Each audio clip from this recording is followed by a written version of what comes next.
It's 6:02. We want to get some breaking news we've been following overnight into the early morning. A deadly officer-involved shooting. This is on Jacksonville's west side. Now, police are holding a briefing in the early morning hours. Now, they've explained what happened. We know in this incident moments before police fired those deadly shots. And Leah Shields has been following this overnight with all of the developments. A briefing from Chief TK Waters said at first they say the suspect actually fired before they returned fire. What's the latest, Leah?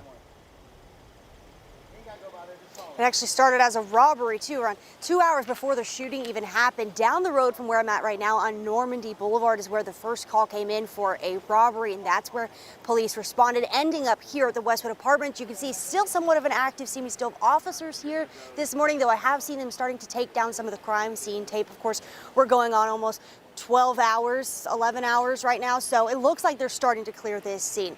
Now, officers spotting the suspect after that robbery in the Westwood apartment area. Like I said, that is where we are right now. It's right off of Lane Avenue South. You won't see this scene from the road, though. According to Waters, police lost track of the suspect at one point in this apartment complex, had a search for about 45 minutes. A witness telling the police the suspect was inside an apartment. They had to surround the apartment, calling for the suspect to come out. And Waters says the suspect later came out after repeated orders with his hands up. Set up. Began calling for the suspect to come out several occasions, probably about 10 times. They made calls asking him to come out. Eventually he did come out with his hands in the air.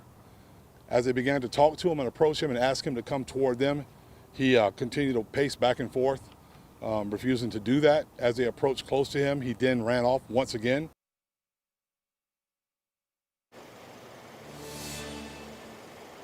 Waters says the chase ended up leading to what he describes as a struggle with officers, and that's when they say the suspect fired a weapon, officers firing back, striking and killing that suspect right here on scene at this apartment complex.